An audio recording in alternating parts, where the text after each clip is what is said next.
Well, if you love to know history, you can never skip this man, Henry VIII.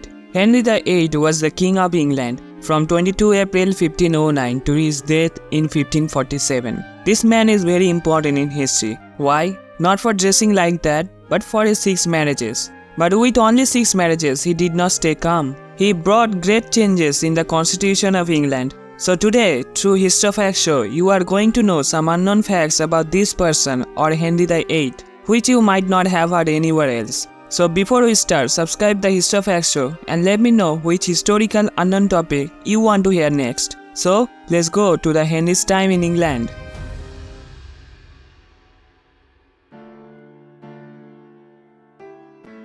Henry's first wife was Catherine of Aragon. Henry married her in 1509, and Catherine of Aragon had been the wife of Henry's older brother, Arthur, who had died when he was 15. When Arthur died, Henry naturally became king. But although not king at first, Henry later officially became king when Henry's father died. A few months after becoming king, he married Catherine. After marrying Henry, Catherine became pregnant 7 times, of whom only one child survives, their daughter Mary. But Henry doesn't want his daughter to take the throne. He wants a son to take the throne. When Catherine failed, Henry prepared to marry next, Anne Boleyn. Henry's interest in Catherine waned because he believed God had sinned against her because he married his brother's wife. Henry wanted to marry Anne Boleyn, but here is a problem. Henry is still married to Catherine. Henry tried to convince the Pope for a divorce, but the Pope refused because Charles V, who was Catherine's nephew, was reigning in Rome. Naturally, that is not possible. So Henry comes up with a novel idea. In 1534, Henry passed an act making him supreme head of the Church of England,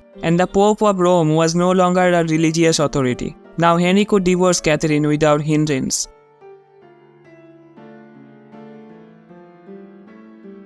Under Henry, England was always at a war. His attempts to take over Scotland and going against the Holy Roman Empire all upset Henry. In the late 1530s and early 1540s, Henry ordered the execution of many members of the Pole and Courtenay families because they had gone against him. In 1541, Henry ordered the execution of a 67-year-old woman as well as Thomas Cromwell because he had arranged for Henry to marry Anne of Cleves, which failed.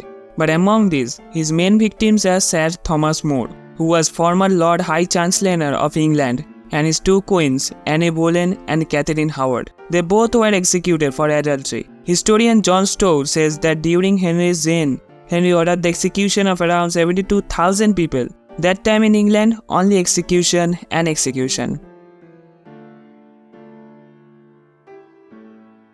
If you thought Henry looked like this from the start, you would be wrong. According to many historians, he was the most handsome ruler of the time. He was 6 feet tall, but later he started getting fat due to lack of exercise. Why? Henry eats a variety of foods. Henry loved fruits more, and he loved cherries, strawberries. He mainly eats them raw. In 1536, Henry met with an accident, which left him unconscious for a few hours. But when he woke up, he wasn't the same Henry. He has since suffered from mood swings, irritability, and distress. He had an ulcer on his leg, which made him unable to move much. A staircase was built for him to ascend it to horse, and he ascended by horse, so that he did not use stairs in the palace. So according to many historians, he was consuming a lot of calories but not exercising, which made him fat. During his 40 years reign, Henry was desperately searching for his next heir, a son. He married 6 wives, some of whom were executed, divorced. So many people think Henry got obesity due to stress or hormonal changes. After Henry broke all ties with Rome, Henry invested heavily in the navy, fearing attacks from France and Spain. Henry's father thought of building this royal navy. His father had 5 royal ships during his reign, but when Henry died, the number of ships stood at 40. During his tenure, the ship had about 200 sailors, 185 soldiers, and 30 gunners. Sometimes the general army helped the gunners. These sailors mainly lived on ships all their lives. They mainly ate biscuits, salted meat, and were allotted 20 cups of beer each. The ships had cannons, and the ships would go very close to the enemy ships, thereby suppressing the enemies through various arrows on the ships. But even with so many advanced things on board, they would end the war by going to the enemy's ship. The ship that could end the battle by going to the enemy's ship would get a prize. So when they fired the cannons, they tried not to sink the enemy ships. Whatever Henry did, whether it was worrying about his next heir or killing his wife, Henry was very talented. According to many historians, Henry was a British king, but he also spoke many languages. He knew Latin, French, ancient Greek, and Spanish. In his spare time, he played lute and organ, played tennis, and jousted. Not only that, he was the first king to publish books. The most famous song written by Henry VIII is Pastime with Good Company. He wrote this song when he was in the early 20s, teens, or even younger in the 16th century, and is believed to have been written for Catherine of Aragon.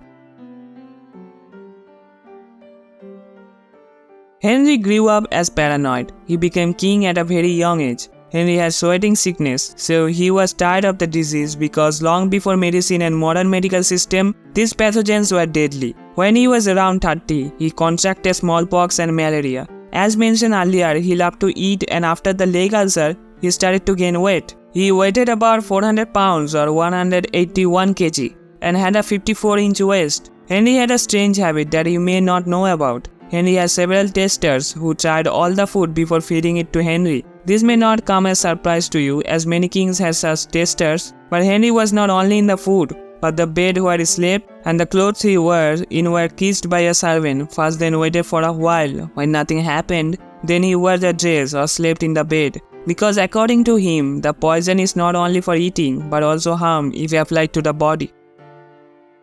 So, which is your favorite? I mean, in your eyes, Henry VIII was a cruel king or a good poet king? A king who suffered from stress for the next succession. But Henry VIII was a very important king in British history. See you in the next video. Till then, stay tuned. Strangest beauty trends in history, or what did people during the bubonic plague?